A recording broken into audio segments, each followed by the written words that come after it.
Welcome to the Startup Grind. Ladies and gentlemen, please join me in welcoming our friend, Wolf Ruzicka. Brian. Yeah. Thank you. Awesome. It's going, Wolf. Thanks for having me. Going well. Really excited to meet all of you. So actually, I wanted to get this out of the way. What's the German way of saying your name? So it's actually a Czech name, and it would be Ruzicka. With Okay. all kinds of hard checks and things on top of it. Okay, I'm not going to try. Good for you. Wolf, as I was explaining to these guys, you were recommended by 3 of my past speakers. And if you want to mention them, who they were. I would suspect that they come out of the MicroStrategy mafia. Exactly.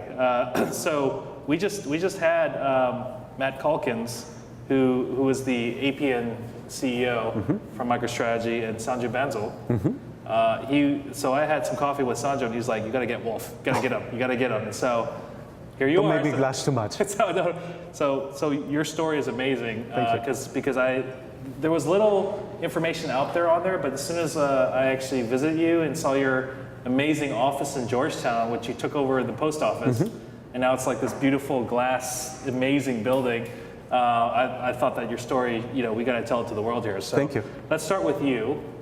We always start with where were you born? Where were you raised? And we always like to give credit to your parents. What did your parents do? And then perhaps maybe talk about what was your first entrepreneur experience if you had one as a younger, self. Okay. Let's start with you. Well, born in Nuremberg, which is in the south of Germany, very close to the mountains there. My parents were independent entrepreneurs. My dad escaped the Czech Republic, or Czechoslovakia at the time, met my mom, who was a good old German lady down in the south of Bavaria, kept on running all the way to South America, but then he remembered there was that mom, or that woman that he had fallen in love with, and sure enough, I was born. Both of them were first employed, but they had this entrepreneurial itch. So my mom was she owned her own cheese shop with 110 different kinds of cheese that we as a family had to try every single week, and it was wonderful, and I'm still addicted to cheese. And my dad was an engineer for heating and air conditioning and these types of things. My first entrepreneurial experience was actually really, really late. I think I'm a late bloomer. My parents made sure that whatever I did as a child was always about the things that I care about. So I ended up constructing prefabricated buildings in some factory in Germany. Imagine this little mid-sized company, and you can't really call that an entrepreneurial experience. So it came much later in life.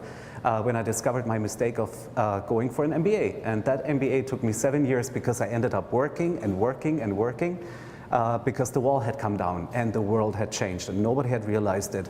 And my dad and I kept on driving to Eastern Europe to look around, to get to know our old home, if you will. But we discovered so many opportunities to help them. I helped German companies to acquire Eastern German companies, and so on and so on. So I know that we're sort of fast forwarding a little bit, but so when you came to the United States, what was sort of your, first of all, why did you come here? And what was sort of your expectation, and then now here you're sitting here, did you realize those expectations? So let's talk about why did you come here? Thank you. So I'm a capitalist at heart. I'm a citizen of the world. I lived all over the world. I went to high school and all these different education systems in Australia, in New Zealand, in Peru, in France, in Great Britain, in Japan, and in New York City. And New York City really struck me as this heart of capitalism, and I felt at home. But that doesn't mean that I forgot my values from back home, which are the good old German values that you probably associate with some of those consumer products that are extremely expensive, supposedly reliable, and I felt those inside of me, and I felt that I had an opportunity to apply those here, not just to my benefit, but to other people's benefit. And that's, I think, the guiding light is that if I help others, it will come back in spades, and that's exactly what happened.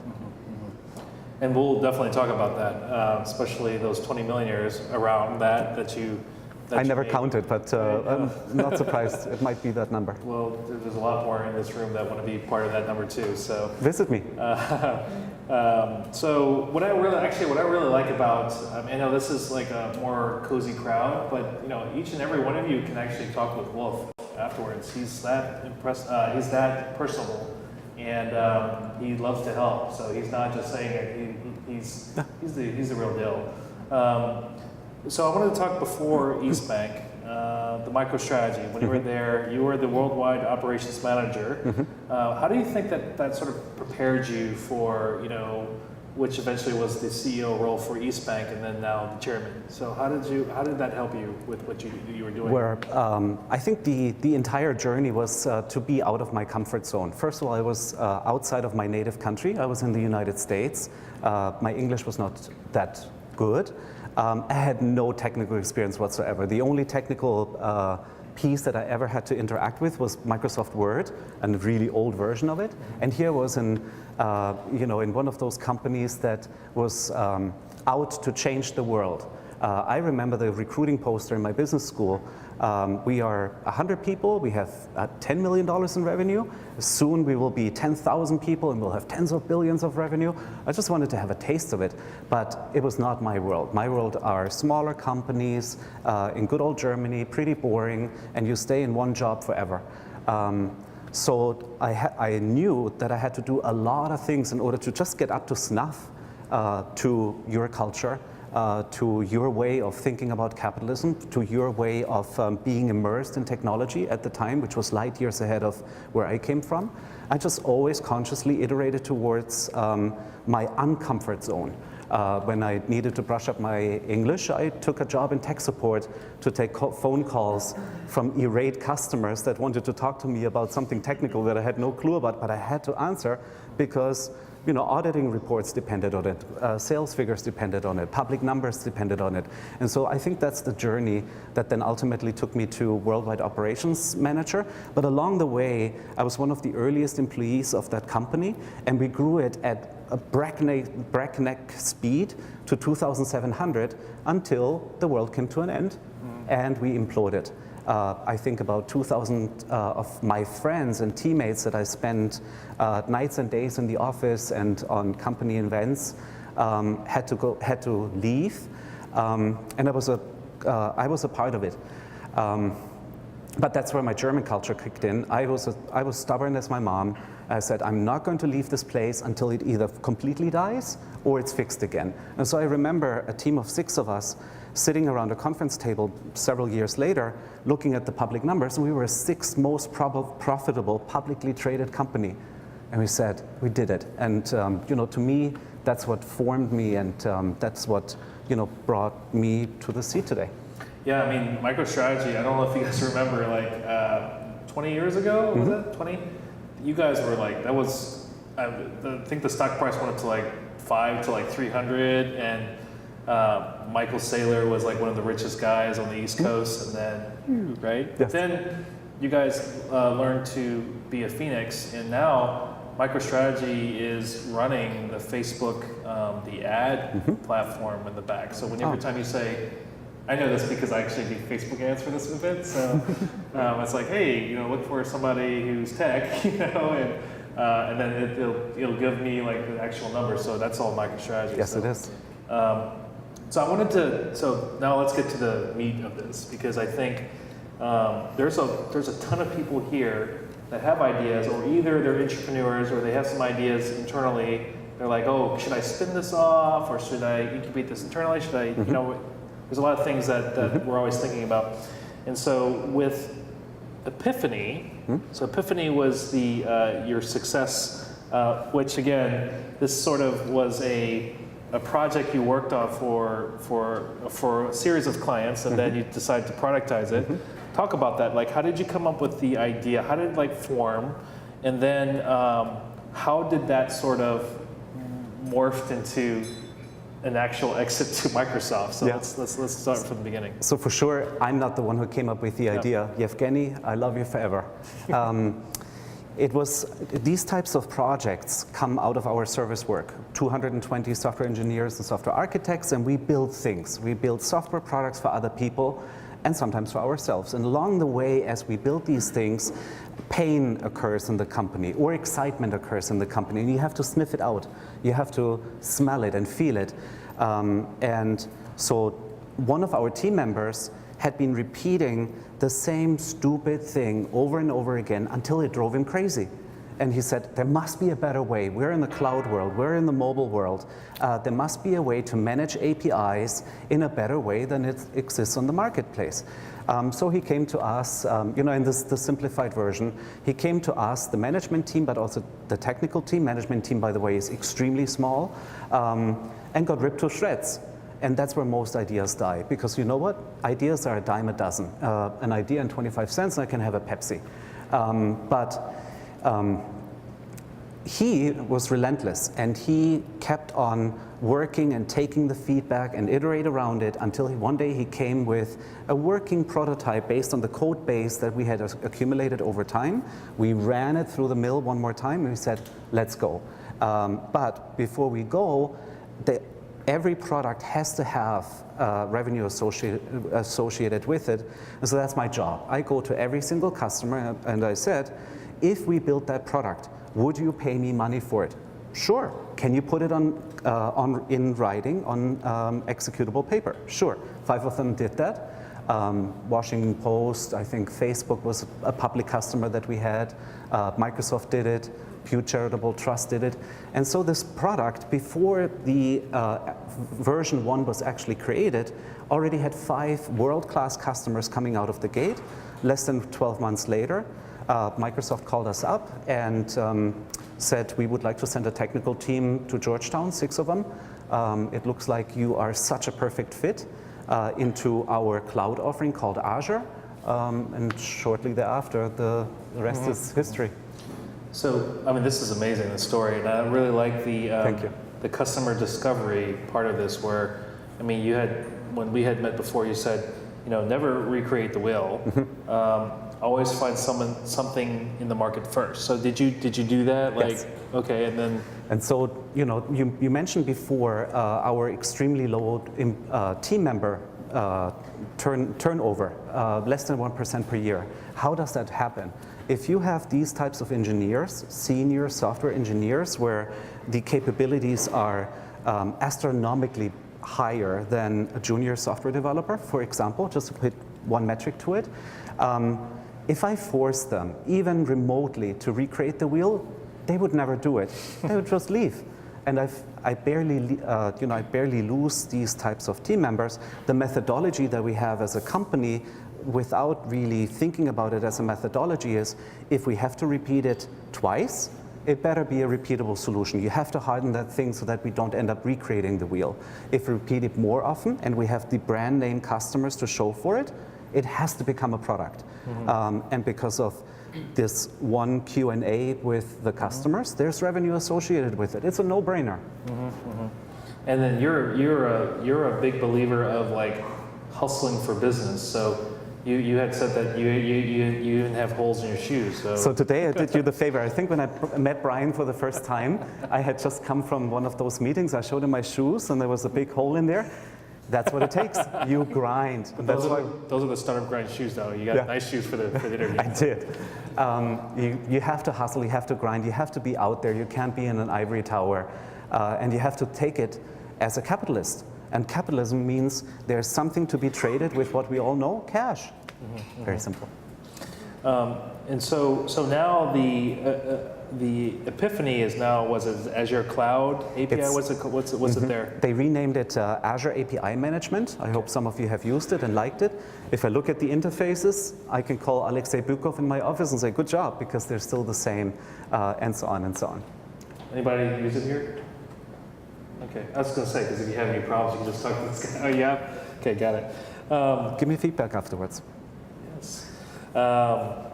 So I'd like to talk about the other. So before Epiphany, it seems like did you had have to mention a few failures maybe, or so it's does quite that matter? No, absolutely. Okay, totally. talk about that. You just fail fast. In the beginning, I failed super slowly, and that's where the egg on my face comes from. 3 years into what we thought was a brilliant product, And I had made my rounds to IBM, global labs up in upstate New York, and you name it. I've made the rounds. I ran holes into my shoes, and we still could not even give it away for free. Should have shut it down way earlier, but that's how you learn. Other things that you learn along the way is that you have to try to manage these types of organizations and companies and software products at arm's length. If you put an idiot like me into the room every single day, you're going to hamper the process. You have to know when to get out of the way, and you have to know when it is your role to open the doors and let them run through it. And so, yeah, plenty of failures along the way too. But before I forget, you're saying a lot of tweetable moments here. So hashtag startup grind at Wolf Ruzicka, Twitter, okay? And there's going to be a lot more bullets coming your way. I want to talk about the next one, Simply. So this is something that you're already incubating, and there's another one called Kubler, but we'll get to that later. Simply, tell us what that is. And so, I mean, obviously, what I really like about this particular thing, what you talked about, was that it only took you 2.5 years to incubate this. You have 40,000 customer app developers and designer collaborating on it, and you had mentioned also that, and this is what kind of blew my mind, month-to-month revenue, you're looking at 5% every month, and so your numbers are a bit outdated, Brian. Oh, is it? Okay. I think we're at 55,000 or 60,000 customers on the system. Got it. It again came out of pain points, and you've all been exposed to it without even knowing it. What it does is it's a mobile application collaboration, or it's an application collaboration system that allows designers and developers to build mobile apps that you've all used, from Capital One to Netflix to Microsoft, you name it. 50,000 customers on the system, and it emerged inside of the company with someone who just couldn't take it anymore, and decided to do something about it, and forced us to be the very first customer. We loved it. We measured 20% time savings, which means frustration savings of probably 80% at every design iteration.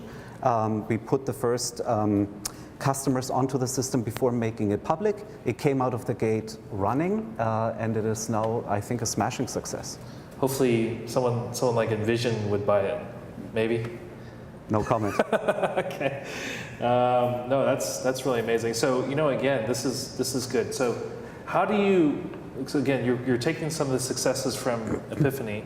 I mean, so I would say the Epiphany was more because you had sort of so you were on the Microsoft advisory board there, right? For cloud. For the cloud, but you were already on there before the? Yes. So what's sort of your strategy here with Simply? So first of all, I mentioned it to some of you tonight. It never hurts to talk. I talk to everyone, and as long as they want to talk with me, fine. We may just be wasting 30 minutes of our lives.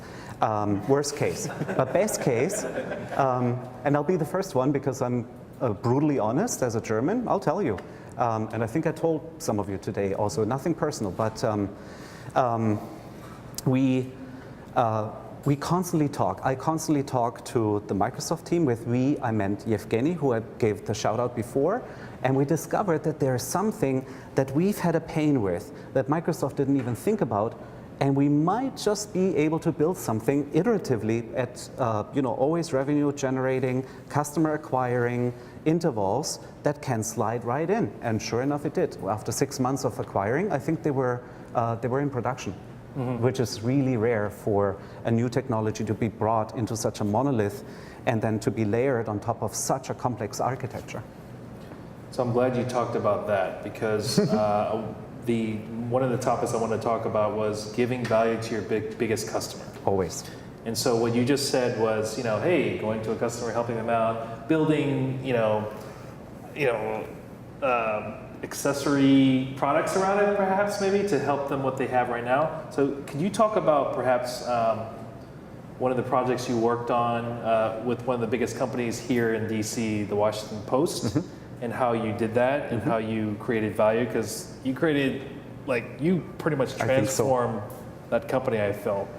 Well, not you. I'm just saying you helped transfer that company. Sure. And so let's talk about that. Double check everything I say with Shailesh Prakash, the fabulous CIO at the Washington Post. We were, even before Jeff Bezos, long before Jeff Bezos bought the company, we were just working on certain projects as a service company. And maybe you remember in the very beginning, I said we build software products for other people and sometimes for ourselves. And these customers or potential customers might not even know that they're ending up with a software product.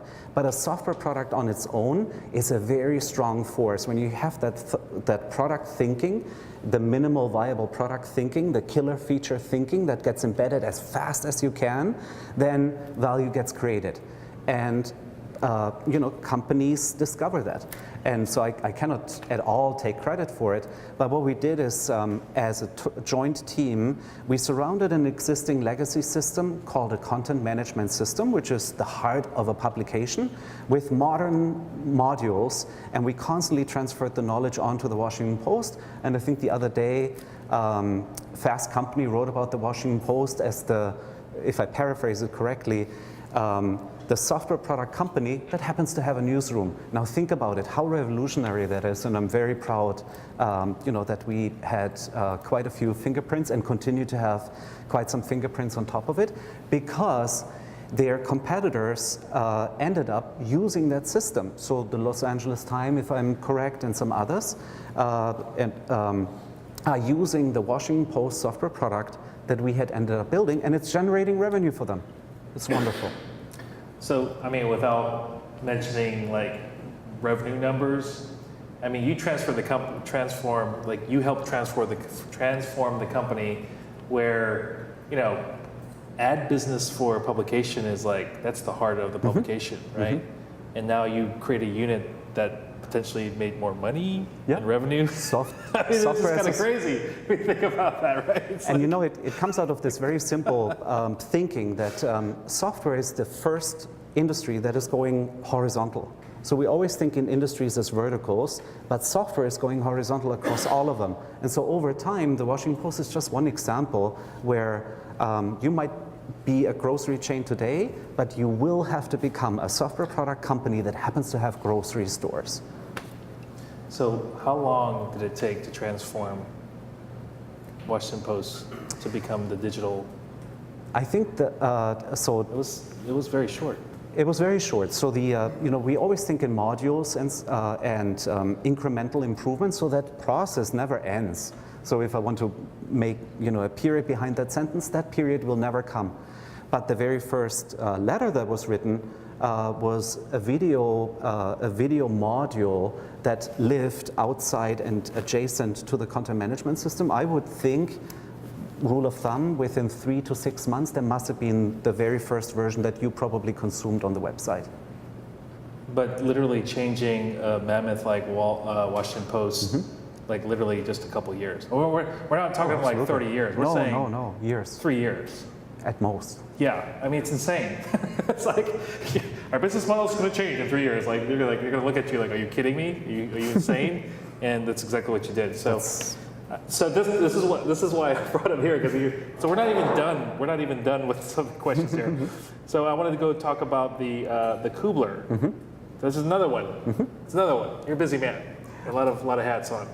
So talk about Kubler, and what are you incubating there, and so just talk about it. Like what is it, and then what are you cooking up, or what are you thinking about doing with Kubler? So it comes out of our cloud and DevOps team members, really, where you can never deploy fast enough. You just can't. You have to deploy in production every single day, every single minute, and we happen to understand a few things over the years across so many customers that are gigantic and small that we ended up packaging up in the form of intellectual property over time that we now call Kubler. And it is Kubernetes on enterprise level, Kubernetes for the enterprise. So Kubernetes is a Google open source product that manages clusters and is right in line with the container phenomenon. The team happened to have worked on that type of technologies for many, many years. It's a bit too exaggerated in that fast-moving space.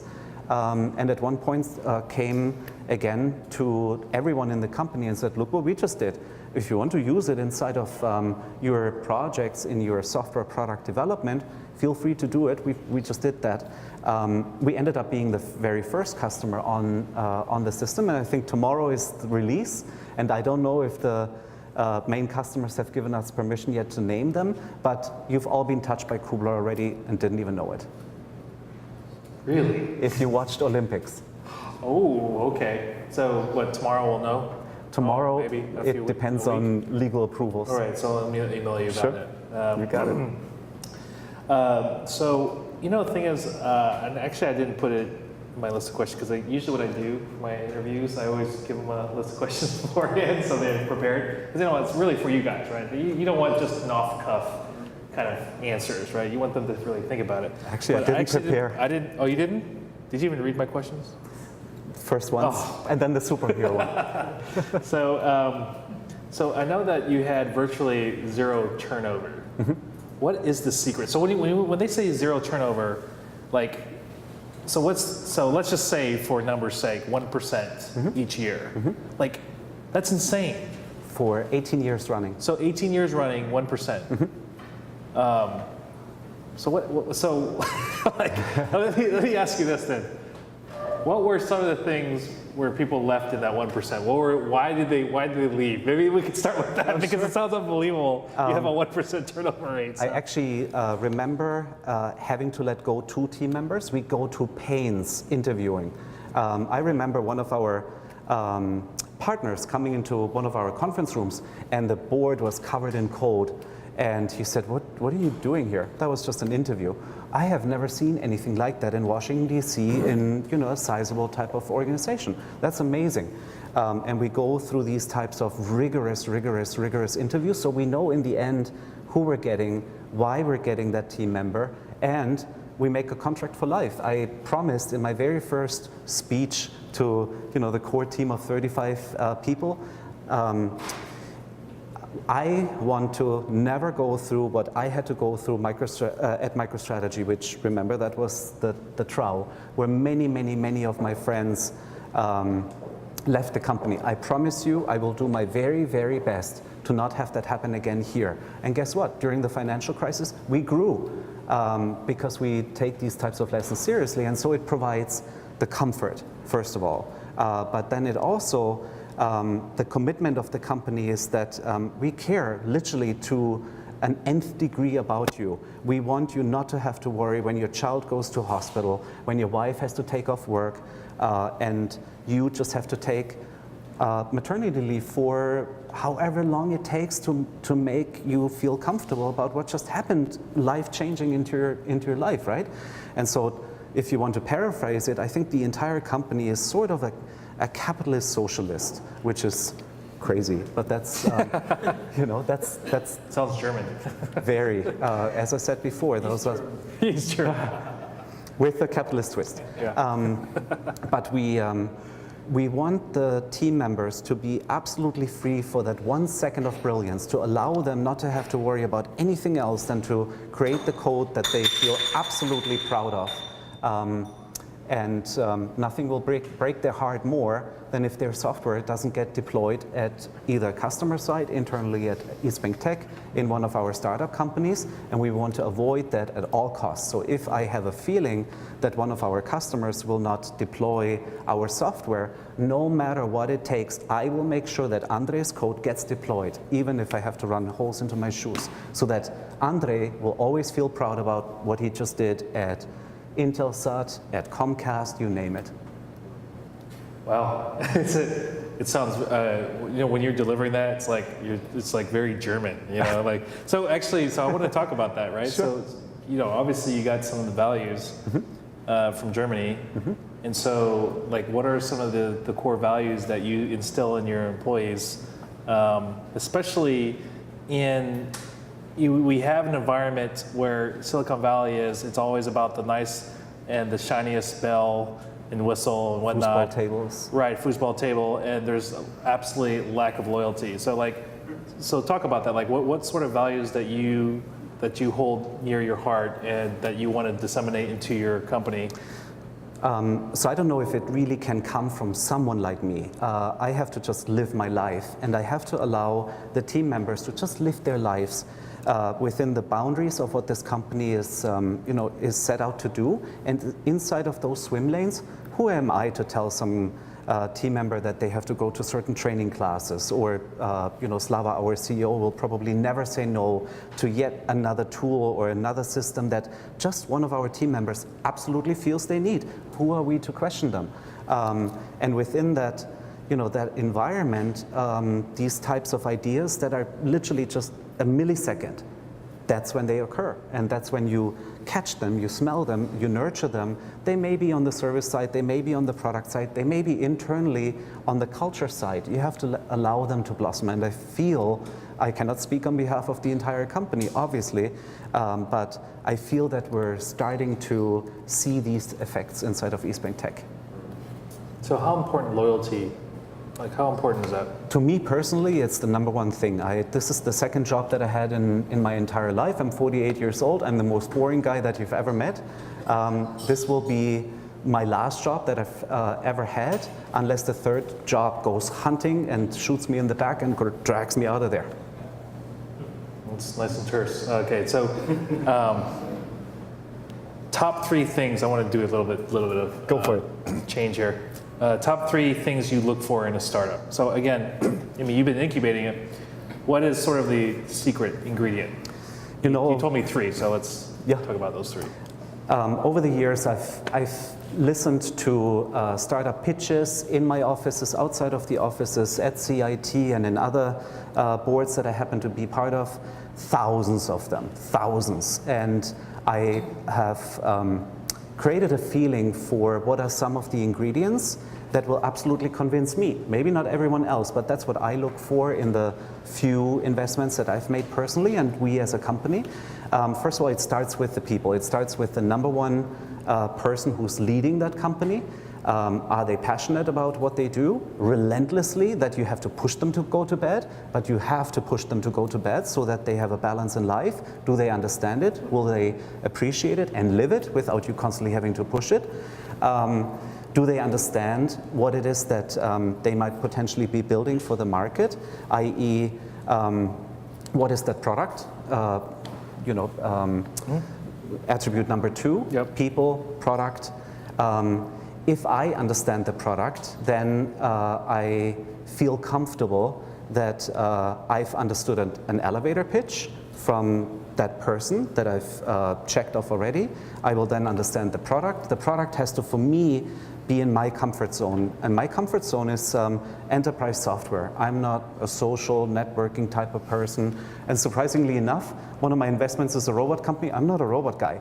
But the way Phil convinced me that this is actually an enterprise software play is one for the history books, and he's generating revenue. NASA just bought 2 of his robots. He never had to raise capital again.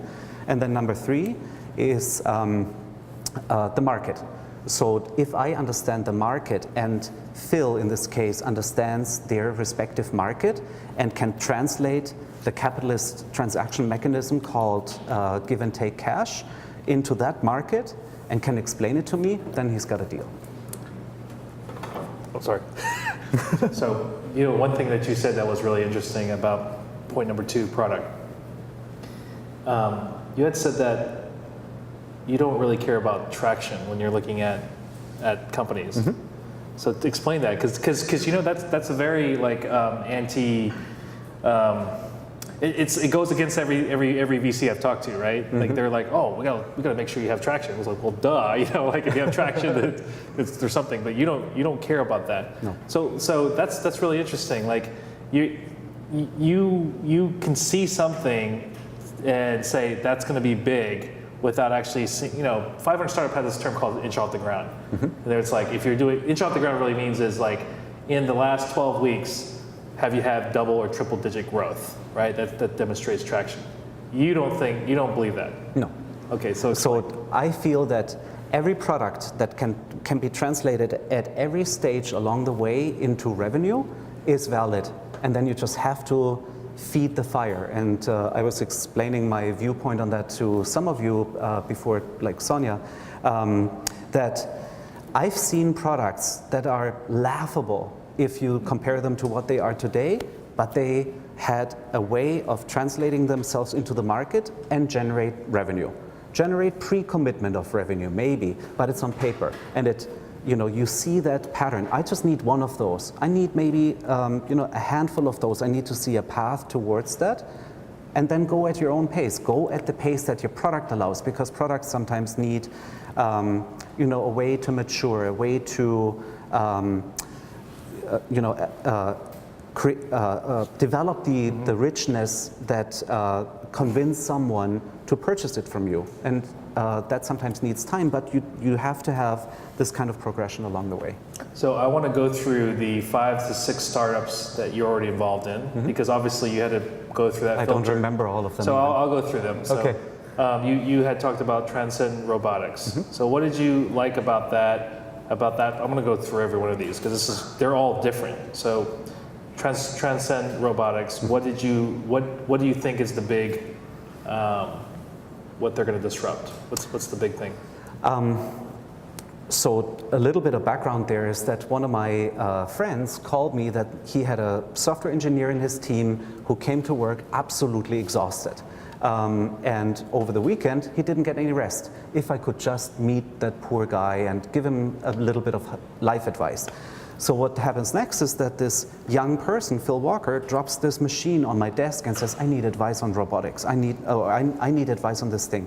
And I said, I'm not a robot guy, but I can give you my philosophy on life if you want, but who would pay for that? But then he said, you're not looking at a robot. You are looking at a machine that will go to where humans will not go. You're looking at a ground-based drone. Ooh, drone, little first click in my head went up. And that drone is going to go out there and collect sensor data. It can carry any type of sensor, a loudspeaker, a chemical sensor, maybe a 3D laser, you name it, a video camera, microphone, whatever. That's interesting. So sensor data. Now we're starting to get more and more into the software world. And those sensors will be pumped into the cloud and be exposed as an API. And he was in my world. What is he going to disrupt? He's going to disrupt this entire drone business, is my firm belief, that is too regulated, will never really be as flexible as it pretends to be. His robots are out there. They're climbing through mines in South America. They're climbing through manufacturing plants all over the world. And he's doing it today while we're still theorizing about how might Amazon one day drop off their package in my, on my doorstep. Because I'm trying to go through the spectrum of startups here, because I'm hoping that he'll hit one of your ideas here. Give some ideas. So what about Cool Looks, the Tinder for fashion? Cool Looks is a bit of an outlier here. It was invented by my wife, Barb. And really, to be honest, I was sitting in shareholder meetings, in customer meetings, and Barb would call me up and say, I'm shopping right now for your Christmas party, brown shoes versus black shoes. Barb, I can't take it, no more. After a few years, she told me there's an app idea there. I said, no way is there an app idea there. So she dragged me out into Neiman Marcus, into Nordstrom, and I experienced a completely different world that I'd never experienced before, which is the social shopping, the social shopping event that happens in these types of stores. And she just developed an app. It was released just recently. She's got 55,000 users that are completely addicted to the system and are just swiping left and right, hot or not, like the good old days from, that was acquired by... But I like what you did, though. You actually went into the wild to see it, and she demonstrated it. And this, yeah, exactly, the holes in the shoes. But I mean, this is like what Ben Silverman had done with Pinterest, where he actually went out, observed in the Midwest, like women putting in stuff on boards, and he just basically tech enabled it.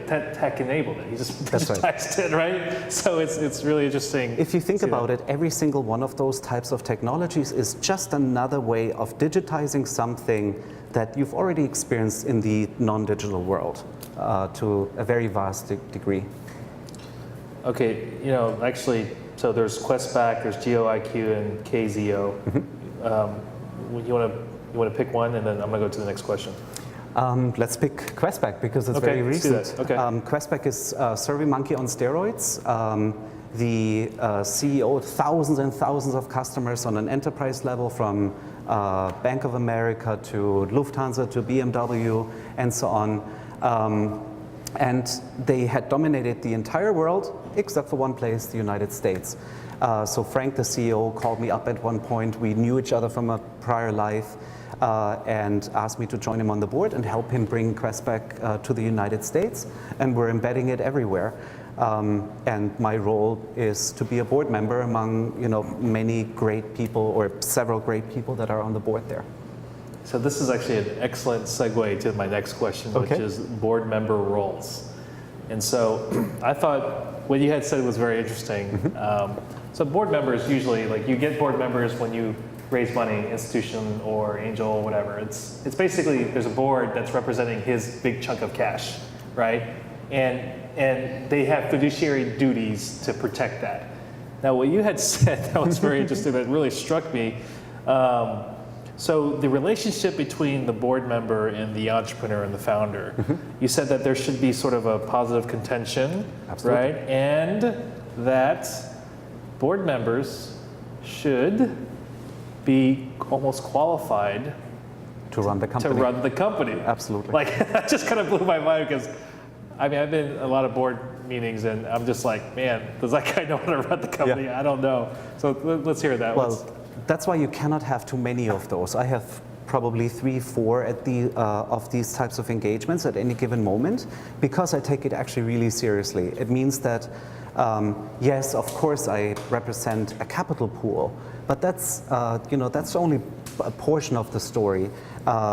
You have to also assist the CEO. You're not there to fight the CEO, but there's contention, but it has to be in a positive spirit. And Questback's last board meeting was last week, and of course there was positive contention, and we were all pretty exhausted at the end of it, but it's positive.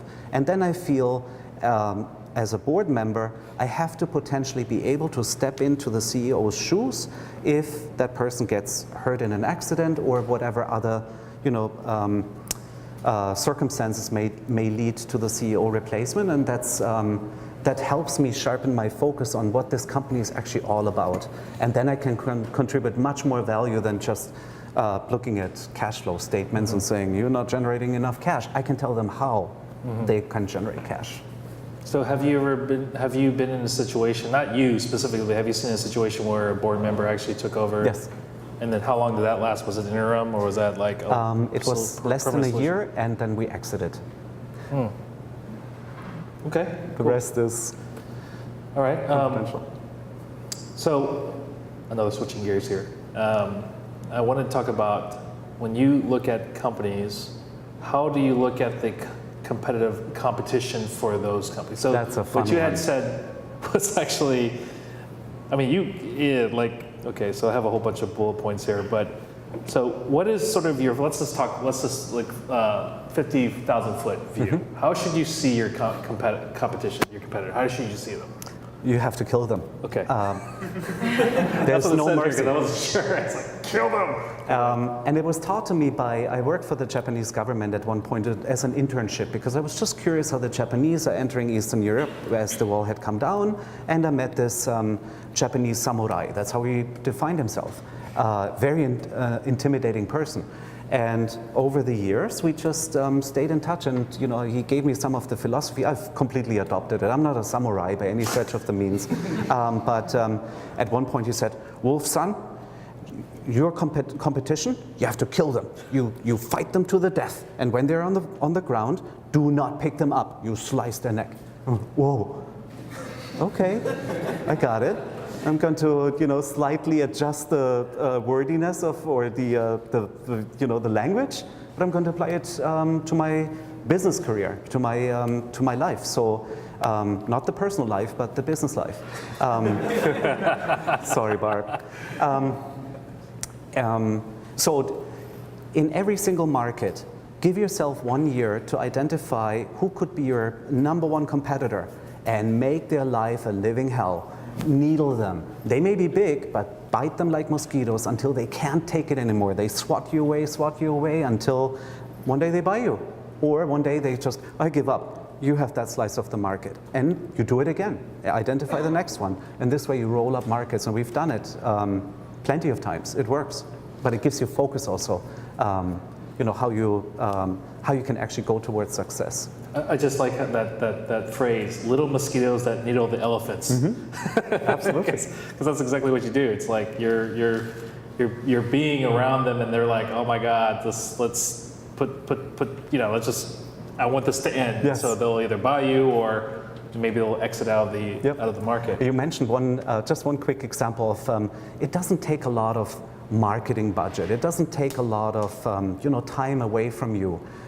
It takes ingenuity. It takes being street smart to some degree, because typically these types of companies should be big because you want their revenue. The bigger the better. You better make have a big target. And so why not? And we've done that. Why not hire a bunch of students at a marathon in a European city that you want to introduce yourself to, but you don't have any marketing budget? Put them into gorilla suits and have them throw bananas with your brand name stamped on it at the runners. You'll be on TV, free marketing. And you better. We've done things like that. It's so funny because when we were talking, I was taking notes. And I put down here guerrilla marketing, but I didn't know it was that guerrilla marketing. Right? So I meant it literally. Like real guerrilla marketing. Absolutely. Right? Okay, but you mentioned Envision. So that's great, because what I like about this competition is that you said, like, pick one enemy, pick one, right? Pick one. Yeah. And then you had also said, steal their customers. Absolutely. Okay, so how did you do? Let's talk about that. So you picked one enemy, and then tell us how you stole their customers. Let's assume you're a software company, and let's assume a very traditional model that we all have experienced. You buy a license, and then you pay every single year technical support and maintenance. Let's assume your product is much more expensive than your competition, but you run a super aggressive campaign against every single one of their existing customers that you know, and say, forget about the software license. You've already sunk that money. But that revenue stream, it would be much bigger if you had bought that product from me, but I'm just going to take it at face value, direct it into my bank account, you get my software for free. It's a no-brainer if I'm better. And we executed these types of things over and over again. Didn't you say you also you would call their customers? Absolutely. You would call them. Yes. I walk into the offices. That's guerrilla marketing.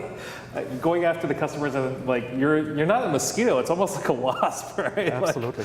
You're not being annoying anymore. It's like, oh my God, these guys are. Talk about being outside of your comfort zone. That's when you're really outside of your comfort zone. You cannot imagine how many times you get pushed out, and that's okay. Hearing a no is actually a success, because you actually tried. And the more you try, the more often you will hear yes. But give yourself, time box it. Don't do it forever or you're stupid. Time box it, try it relentlessly. If it works, great. If not, give up. Do it again in a different iteration. And you know all that from software development. Proper software development is iterations, it's weekly sprints. You have a minimal viable product in mind. You're applying it to a business function, sales, marketing, HR, you name it. So I just love this advice because it's so direct, and it's like, oh, I'm it's German. almost yeah, exactly, German, almost very parental. So I wanted to talk about that.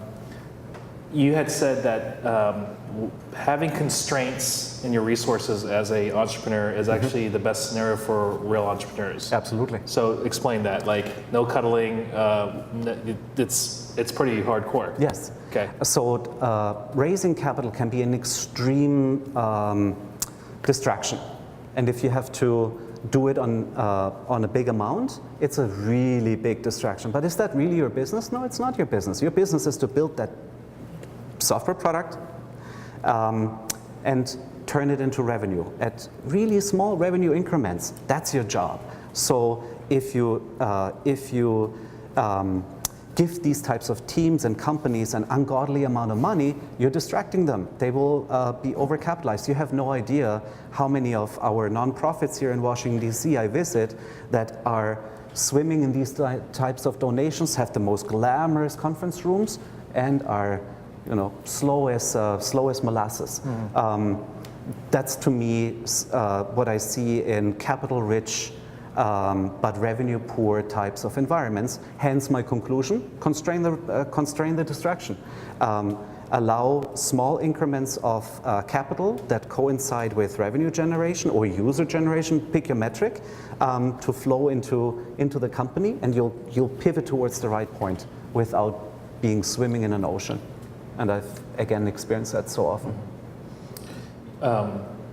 So one last thing, but we'll open up for Q&A here, but this is really awesome. This is why, this is when people said, we gotta get Wolf, it's like, when we had this conversation, it was just, wow. One thing that you had said that really struck me, that was like, wow, how do you define success? So when I said, hey, if I built a company that only does 10 million a year, and you know what I mean, like a market that's only 50 million and I get 10 million, you consider that success. Absolutely. Not like I got $1 billion market and then I got 10% of that. So. And even today here we talked about that in the end you manage risk, and if you manage risk and if you don't manage risk and you put your whole thinking about successes when you're a unicorn, forget about it. The statistical probability is 0.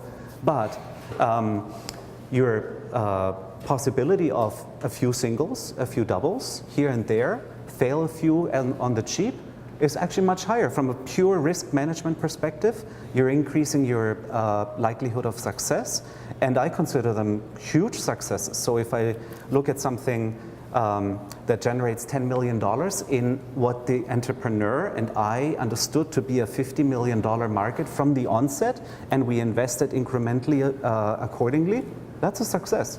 Who can dispute that? So this is one, so there's two topics that before we wrap up here. I always like to talk about DC tech. So do you think that DC can become, a top startup destination? And when I mean by top, I'm saying like New York, Silicon Valley, that level. In my thesis I wrote, nobody knows the future, especially if nobody knows the future, especially if it nobody can predict the future, especially if it involves future. Sorry. Yeah. Right. But I don't know. Yeah. But I feel that our specialty here is that what makes us quite unique is that we're not overly capitalized as a market, which I just explained from my perspective is a good thing. It's not a bad thing. If you've ever gone to Silicon Valley, which I do quite regularly, and you see the excesses and you see this playful kindergarten type of atmosphere, it's not my thing. Maybe it's just me. Maybe it's your thing. Then you should go there. But I don't think that this is what Washington, D.C. can replicate.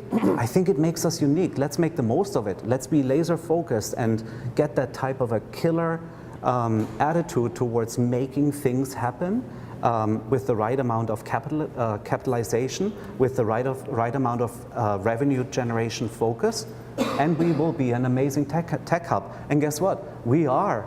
There are so many great examples just here in the metro area that shoot anything in Germany out of the water. So, do you think Amazon's going to move here? We will see. So our chances are now 3 times higher than the other competitors. Yeah. I think it's a good thing. If they really end up hiring 50,000 engineers or whatever they are going to hire, we will have a lot of team members to pluck away from them. There'll be a vacuum cleaner on our behalf, and we should say thank you to them. Hopefully Jeff Bezos is not watching this. On Washington Post. Oh, Washington Post, right. Okay, great. Well, we'll open this up for Q&A, but before I do, like, what's the future for EastBanc? Like, what do you see, EastBanc in a year from now, 5 years, 10 years from now? It goes back to also the way I think about building businesses, you don't build businesses for an exit. You build businesses for being great businesses. And if they're great businesses and you still enjoy doing what you're doing, and the team members obviously are having fun, are working hard, then who's thinking about an exit? So 10 years from now, 15 years from now, I hope that's true. I hope I'll still be there.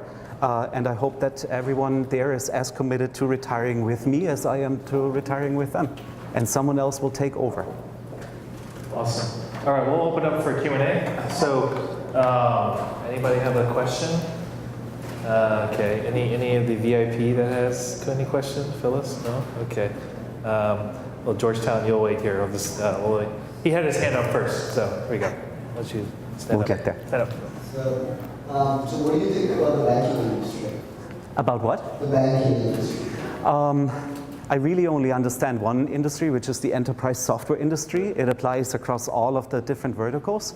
I think it's the types of banks that I've encountered on a professional level. I was in New York City on behalf of MicroStrategy for many years. So naturally, you had to spend a lot of time on Wall Street. I lived south of Wall Street on Manhattan. It is ripe for destruction, but you have to know how what you're aiming for. But in general, you can already tell I really don't know anything about any other industry than software, enterprise software. Okay. Blake? Hey, thanks, Ernst. Well, I really appreciate your intense focus on customer need. Do you, and if so, how do you take into consideration customers' future needs? Like, do you address what they need today versus what they need tomorrow? I preach it every day. So customers come to us from startups, an entrepreneur that has nothing else than an idea, to the largest companies you can imagine. I think Saudi Aramco at one point was our customer, the largest organization in the world. And they tell us what they want. And we have to iterate towards what they actually need. So that the gap is actually quite large sometimes.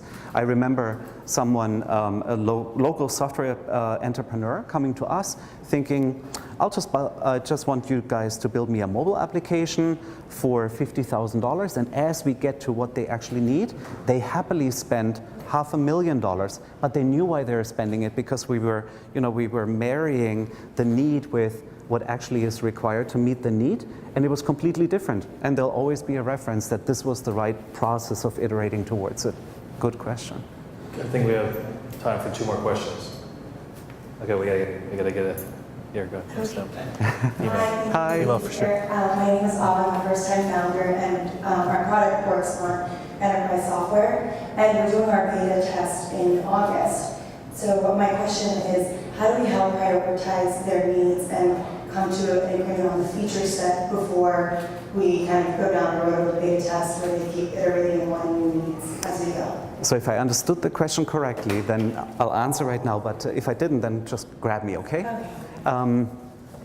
So I think the key part is to think about an MVP, the minimal viable product, or if it's a statistical software that you want to build, a minimal viable prediction, or whatever it is. And once you meet it, you'll become the most valuable player, MVP.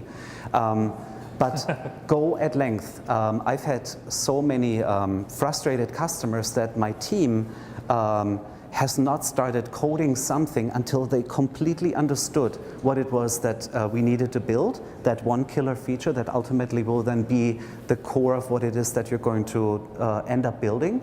And we got compliments from Microsoft. They sent us, I think, 6 technical team members for code review, and one of them was done in the shortest possible amount of time, because you don't really need a lot of time in order to build enterprise software. You just need to understand exactly what you're building, why and how, and ask it again and again. And so I warn everyone who comes to us for these types of pieces of advice, you have to ask the question why 7 times in a row.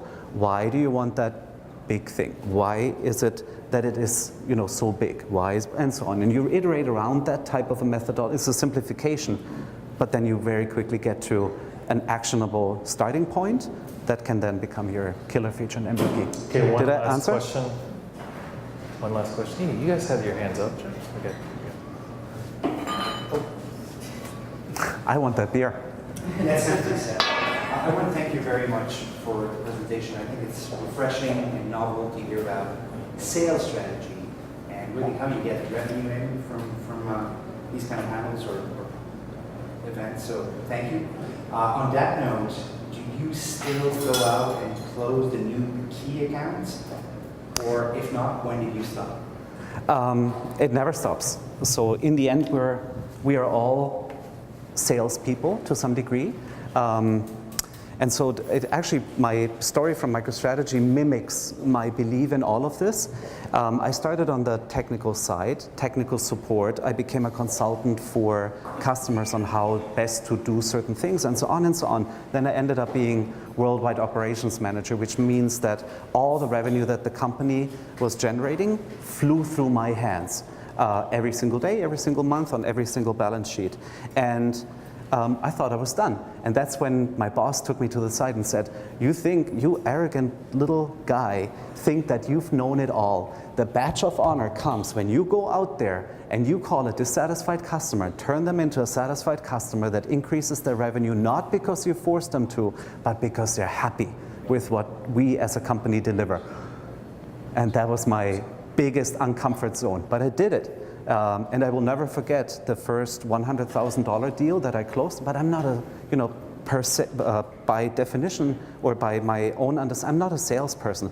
I look at how can I help each one of you in what you do today, what you want to do a year from now. One day my phone will ring and you may say, you know what, Wolf, I heard you there, I thought about it, and we can do some business. And that's how I got NASDAQ as a customer a few days after Facebook's IPO, because that's when, the ecosystem there understood what we can do as a company and how we can help them.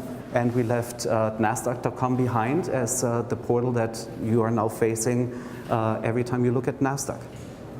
Okay, we got two more last questions. So why don't you have a seat, because we're trying to put this on camera. Oh. So one question. If you can, what's the best piece of advice you could give yourself 15 years ago? I would say that you have to understand really, and it sounds so cheesy, but it's true.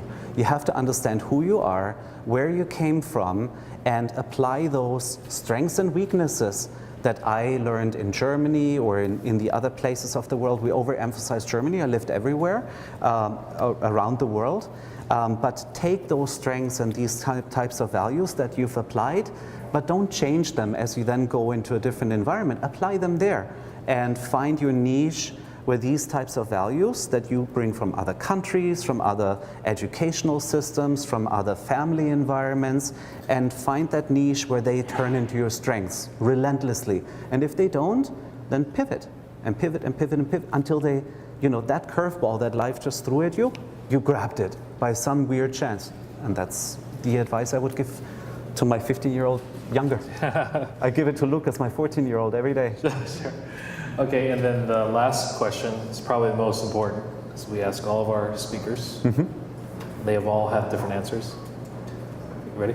Of course. So, who's your favorite superhero and why? So if you don't want to do superhero, you can do historical figure. Oh, superhero is great. Okay, great. I love the Silver Surfer. Okay. And I've loved him ever since I first saw him. I love the elegance of the presentation of the product, the Silver Surfer. I also like this desperation in his life. I also like this wonderful love story that will never be fulfilled that he carries with him as he leads. I think his name is Gargantuan, towards destruction of worlds until he learns that this is really the wrong thing to do and leads him away from the destruction of worlds. Love him. Well, thank you very much. Wolf Ruzicka, ladies and gentlemen, thank you for coming out.